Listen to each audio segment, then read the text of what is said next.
The night my husband died, another wolf claimed me. Not with words, with a bond that shouldn't exist.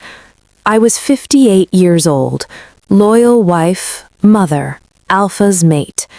So tell me why my soul recognized another man. The mornings were always quiet in the Alpha's house, too quiet sometimes. After 30 years of marriage, I had learned the rhythm of silence, how it fills the spaces between two people who share a life built more on duty than passion. My name is Margaret Vale, Mara to the few who still remember who I was before the crown of Luna's crest settled on my shoulders. At 58, my joints ached more than I admitted, and my wolf, once sharp, wild, luminous, slept in the back of my soul like an old woman napping by the fire. I loved Thomas, or rather, I loved the stability he gave me. He was a good man, a strong alpha, a dependable partner. Our life was strategic, respectful, loyal. But destiny, passion, a bond that shook the bones.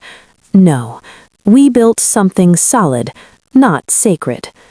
For decades, I was the alpha's mate, but I was never the woman I could have been. I had stepped back for him, given up my ambitions, muted my wolf's voice, softened my instincts. Behind every decision Thomas made, I advised quietly.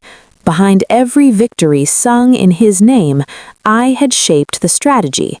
And still, to the pack, I was simply his wife. A title, never a force. I thought the years had settled my heart, that I had accepted the life I chose, that desire, destiny, and the raw call of the moon were dreams meant for younger wolves. I was wrong. 3 weeks before Thomas died, fate stirred, and everything I thought I buried began to wake. Welcome to Alpha King Romance Diaries, where passion meets power and love always reigns supreme. This channel is your escape into powerful love stories, deep emotions, and irresistible alpha energy. Hit subscribe and join the kingdom. You don't want to miss what's coming next. Stay tuned, the fun is just getting started. The first week after Thomas's death moved like fog, thick, muffled, refusing to let me see more than one step ahead. The pack filed through the house in waves, offering condolences wrapped in politeness. Their eyes slid past me as if I were a piece of furniture Thomas had left behind. His beta handled strategy, the council handled arrangements, warriors handled borders, and I handled silence. I wasn't accustomed to being truly alone. 30 years beside an alpha teaches you how to disappear in plain sight, how to soften your footsteps, how to swallow instincts so he can lead uninterrupted. But widowhood has a way of stripping roles away until you're nobody again. On the 4th night, I sat beside the dying embers of the hearth, listening to the wind press its cold hands against the windows. The house had lost its heartbeat. My wolf stirred in the back of my mind, restless, confused. She had slept for decades. Now she paced. I was the alpha's mate, I whispered into the empty room, but I was never the woman I could have been. The wind hissed against the old wooden beams, as if the house itself agreed. For the first time in years, I wondered who I had been before the title, before Marcus's strategy swallowed my fire and redirected it. 3 days after the funeral, the council called me in. 12 men in dark coats around a crescent-shaped table, their grief already turning into politics. Elder Rowan addressed me gently, like I was fragile. Mara, he began, the pack needs stability. We'll select a new alpha within the month. Of course, everything must keep moving. Another elder stepped forward, offering a sympathetic smile that didn't reach his eyes. It's time for you to rest. Rest. As if I had done nothing except warm Thomas's bed and pour tea for visiting alphas. As if strategy hadn't always been my second language. I folded my hands to keep them steady. I see. They thought that was acceptance. They had no idea that something inside me was shifting, slowly but unmistakably. A door long closed had cracked open. That night, after the council dismissed me like a polite inconvenience, I walked alone through the forest edge. The moon hung low and heavy, watching, testing, and for the first time in 30 years, my wolf pushed against my skin, not timid, but hungry. The pack thought I would fade into gentle widowhood. They thought grief would keep me quiet, loyal, predictable. But grief was not the only thing waking in me. The moon was watching, waiting, calling.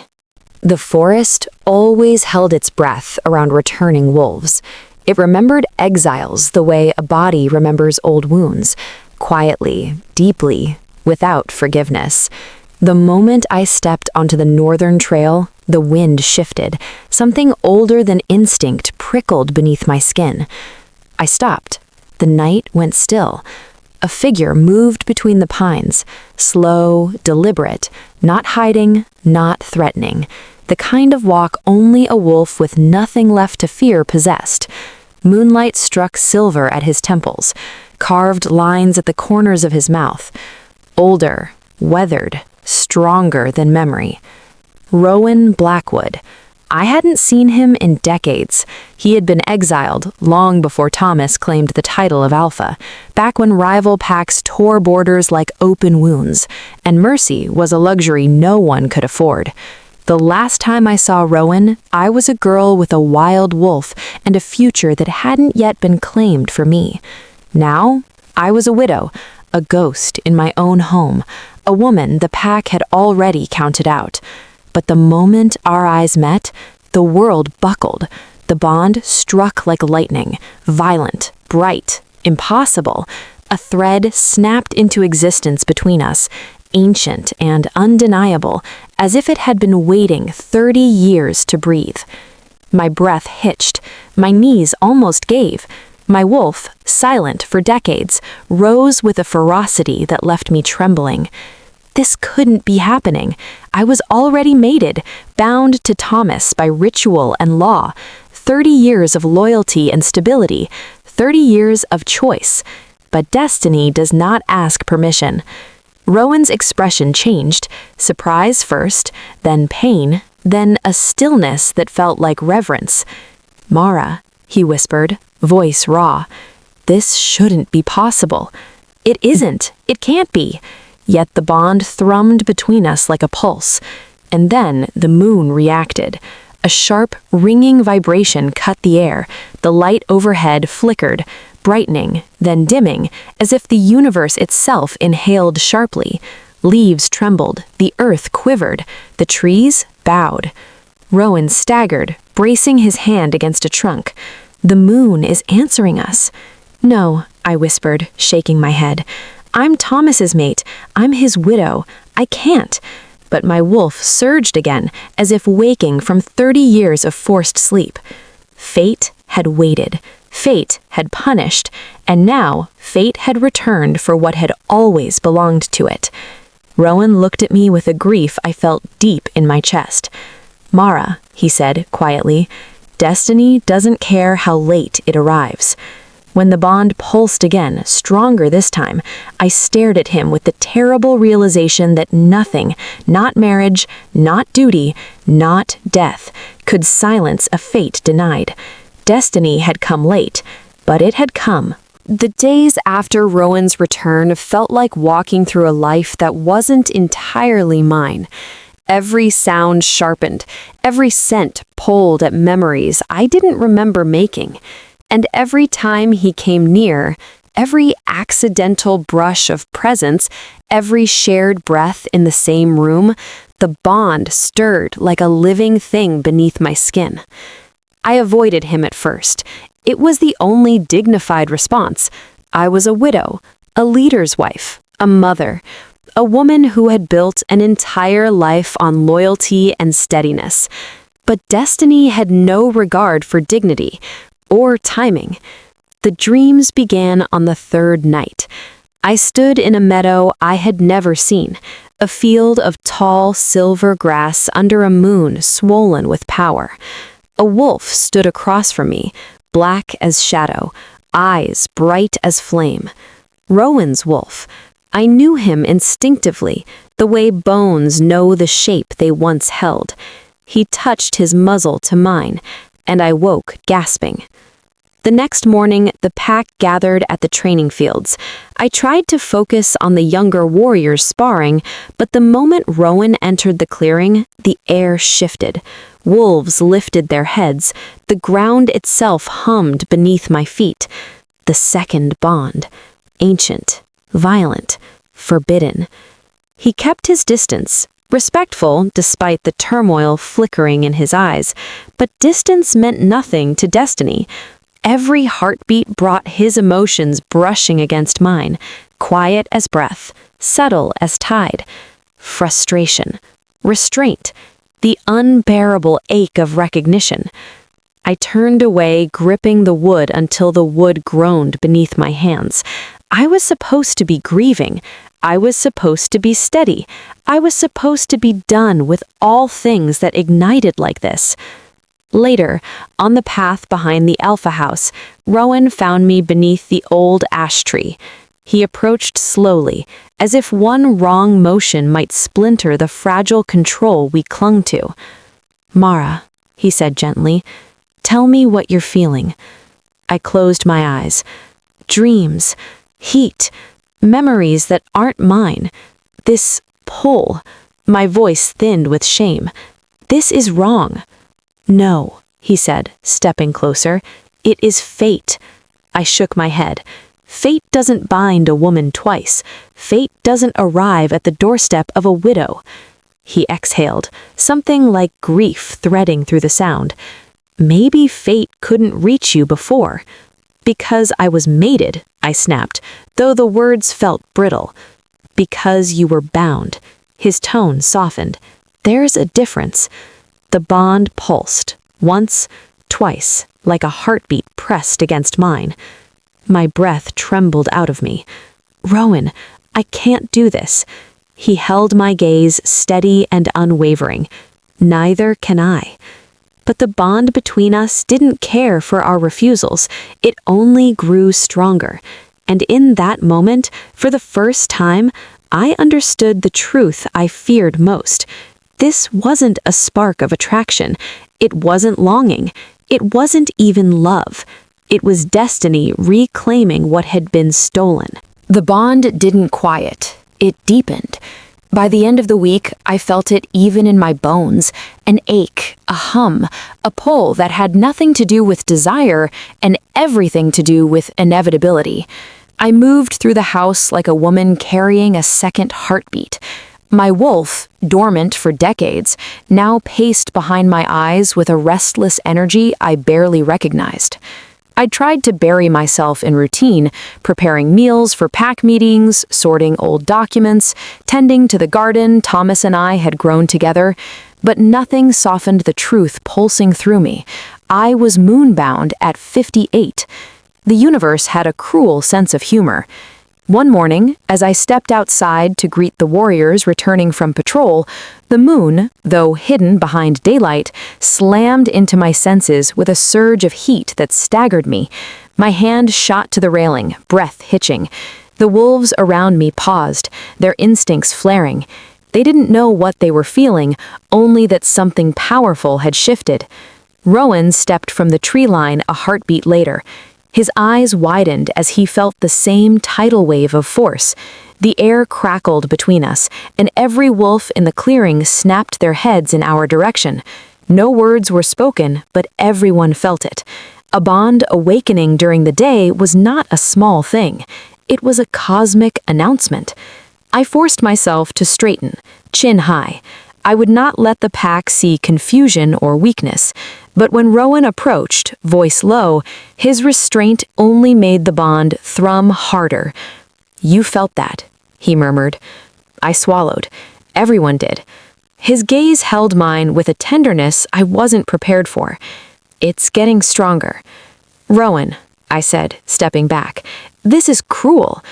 He shook his head. This is fate. I clenched my jaw. I am a widow. I am grieving. I have a family, a reputation, and a destiny, he finished, one you never had the chance to claim. I turned from him, heart pounding. If this is fate, then fate is cruel. He hesitated before speaking, voice barely above a whisper. Or it waited for you to become who you are. His words broke something open. Not desire, not acceptance, but truth. I had lived half a life, a safe life, a respectful marriage, a stable home, but the moon demands more than comfort. The bond pulsed in my veins again, gentler this time, like a promise rather than a storm. I closed my eyes against it, furious at the way it soothed me. Mara, Rowan said softly, I will not push you. I will not touch you. I will not cross a line you don't draw first. His restraint was worse than temptation. It was honor. Real, painful honor. Because the bond wasn't about romance. It wasn't about youth. It wasn't about longing. It was destiny waking late, and it was waking for me. I awoke the next morning with heat trembling beneath my skin, an unfamiliar fullness in the air around me. The sunlight drifting through the bedroom window felt brighter than usual, too bright, too sharp, like the world itself was trying to shake me awake. For decades, I had quieted my wolf until she became a whisper, a polite echo, a shadow sitting patiently behind the life I chose. But now she prowled inside me, stretching muscles I'd forgotten I had, uncurling with a hunger that wasn't physical, it was purpose. I had been Luna for 30 years, but not like this. This was different. This was awakening. By midday, the pack felt the shift. Wolves glanced at me longer than normal, instincts humming with questions they didn't dare voice. They sensed the change in my aura, even if they didn't understand it, even if they attributed it to grief. But grief doesn't make the air vibrate. Destiny does. I walked through the gardens behind the Alpha House, the same gardens I had tended with careful, gentle hands for so many years. I brushed my fingers over the lavender, the rosemary, the old stone path cracked with time. For the first time, I noticed how the plants leaned toward me, how the wind circled instead of passing through. Something in the world recognized me, long before I recognized myself. Later that evening, I found Rowan waiting on the porch steps, hands clasped loosely in front of him, posture respectful, eyes shadowed with something conflicted and ancient. "You're changing," he said softly. "I know." He stepped forward, slowly, cautiously, as if approaching a newly awakened goddess instead of a grieving widow. "Your wolf, she's waking," I murmured, feeling my pulse echo through every limb. She slept too long. I muted her for Thomas, for the pack, for peace. Rowan's expression softened with an ache I couldn't name. "She wasn't meant to sleep, not you." I exhaled shakily, the truth settling heavy and liberating all at once. "Do you know what terrifies me most?" "What?" "That this was always inside me, waiting." He nodded. "You were never just the Alpha's mate, Mara. You were meant to stand beside him as equal, but you were never given the chance." I turned my face toward the rising moon. She hung low and wide, a pale eye watching me with unblinking intensity. The bond pulsed again, slow, deep, ancient. My breath caught. Rowan felt it too, his jaw tightened as if steadying himself. I whispered, "It's like she's calling me." "She is." My voice trembled as I said it out loud, the truth I had buried for decades. I was never just meant to support an alpha. I was meant to be one. The moon glowed brighter. The bond swelled. and inside me, the Luna who slept too long finally opened her eyes. The night air felt different now, denser, charged, as if every shadow watched me with quiet expectation. I walked the boundary path alone, letting the forest breathe around me. The moon had not yet risen, but her presence pressed against my skin like a hand urging me forward. For most wolves, power awakens young, when the bones are still nimble, when instinct is fresh, when destiny feels like a fire waiting to be chased. But mine had waited, patient, silent, punishing. I had become the wolf of the late moon, awakening long after my prime, or perhaps just in time. Leaves rustled behind me, and Rowan emerged from the tree line. He stayed several paces back, never crowding, always waiting for permission that fate never asked for. His wolf hovered beneath his human form, barely contained. "You should not walk alone," he said gently. I eyed him over my shoulder. "I have walked alone for 30 years. "Yes," he replied, "because you were never allowed to walk as yourself." I looked away before he could see how deeply that cut. The forest around us hummed with shifting energy, the same strange pulse that had gripped the pack for days. Wolves were restless, tempers short, dreams vivid. They felt the change in their bones, even if they didn't understand its source. "It's you," Rowan said quietly. "Your awakening is stirring the pack." My breath trembled with a mixture of pride and fear. "I'm too old for this." "No, you're finally old enough." We stopped in the clearing where young wolves once trained. Moonlight spilled across the grass in pale ribbons, even though the moon hadn't yet crested the horizon. The bond thrummed, pulling us closer until our breaths mingled, until our wolves began circling each other beneath the surface. But I stepped back before instinct won. I would not betray Thomas, not even in death. Loyalty was not something I shed like skin. Rowan didn't follow. He simply stood there, chest rising with controlled breath, jaw tight with restraint. "I won't touch you, Mara. I won't cross a line you haven't given me permission to cross." "I know." My voice was rougher than I intended.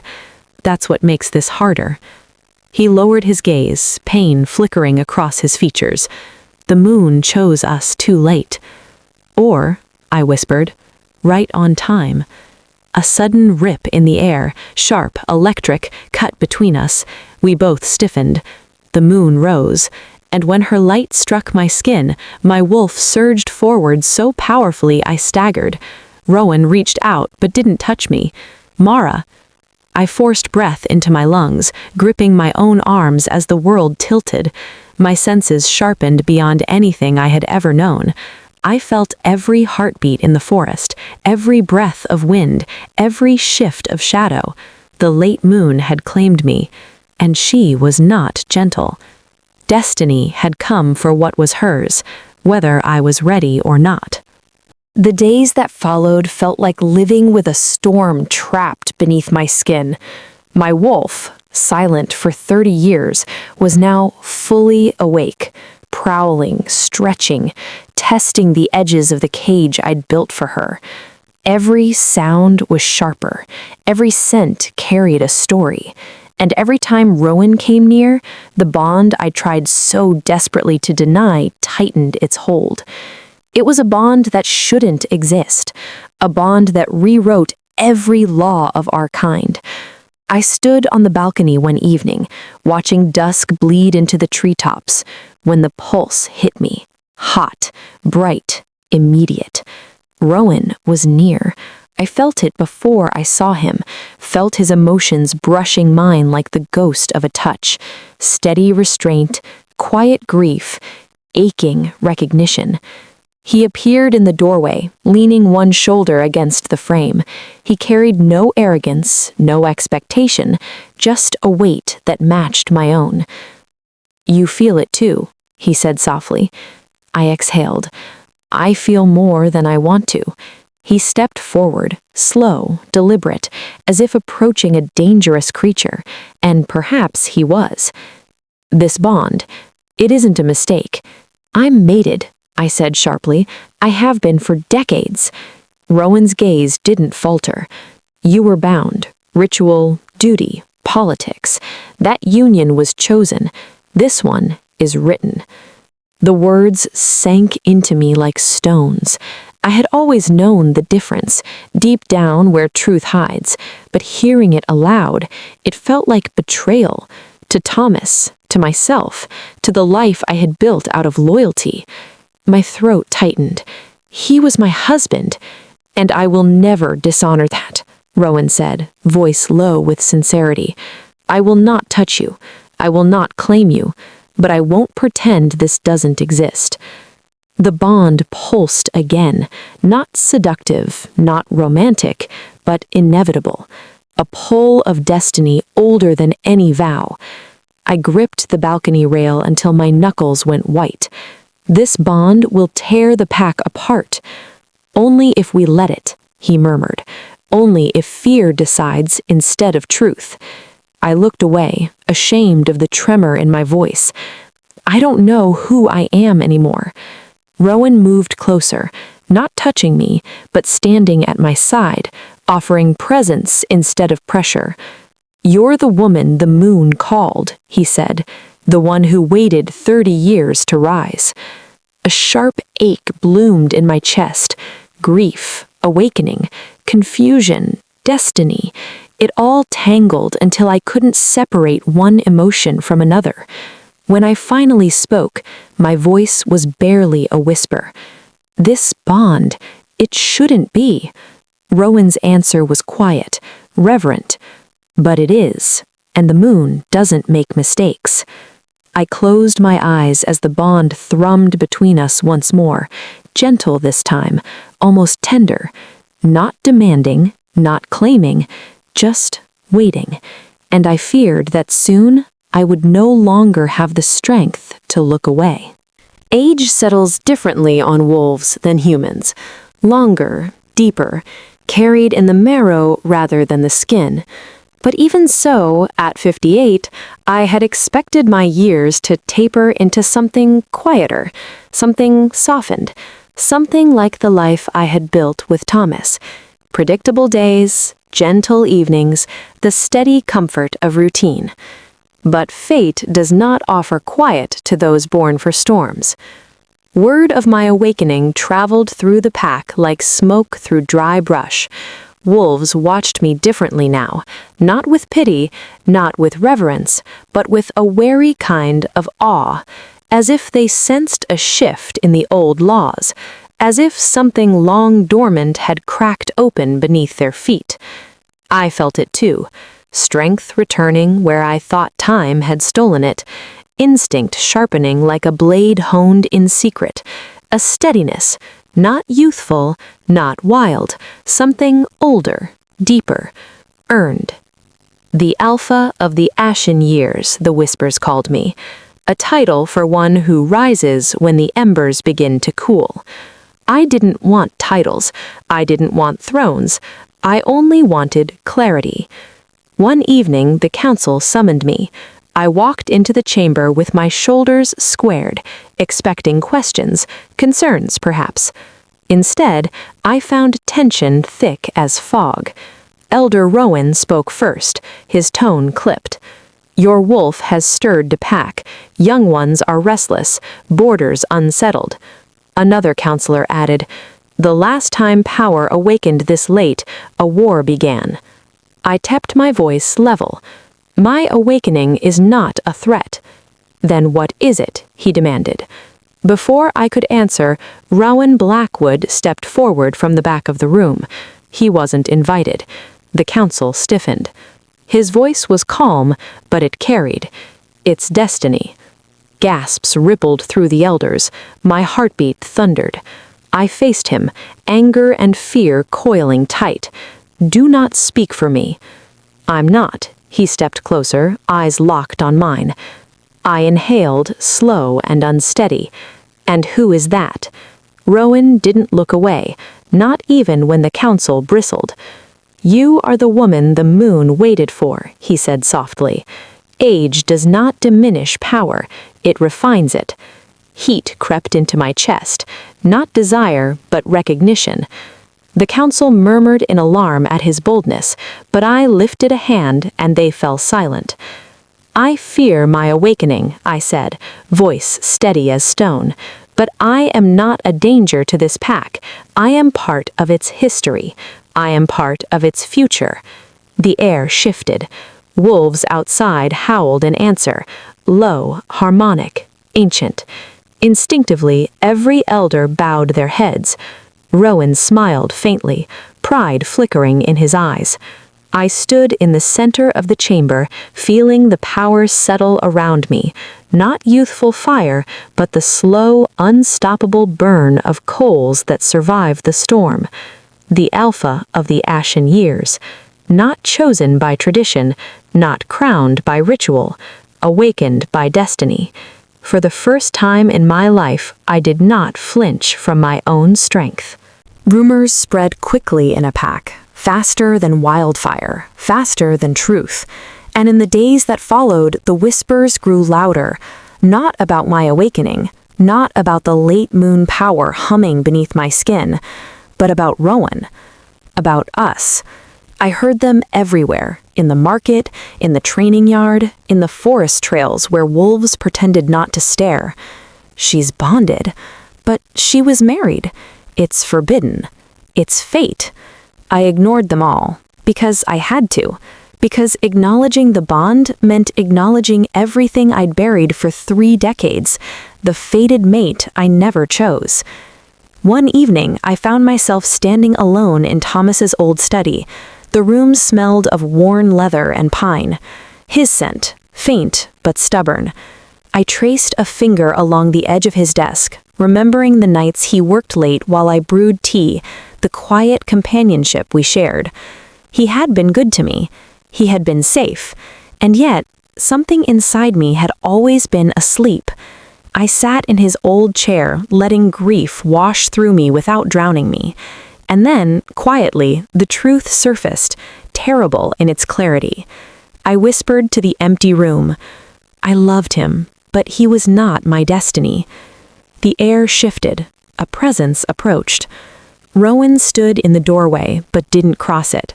His respect for my boundaries was almost painful. "You shouldn't sit alone in the dark," he said softly.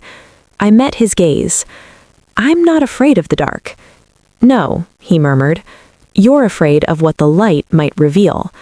The bond pulsed between us, low, insistent, undeniable. A thread woven long before either of us had lived. A truth that had slumbered for decades. I stood, the chair groaning behind me. "I didn't choose this." His voice softened. "Neither did I."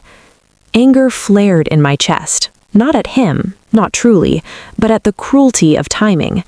I had a life, a husband, children, a role I understood. Why now? Why like this? He stepped one pace closer, still distant, still respectful. Because the moon doesn't choose what makes us comfortable, it chooses what makes us whole.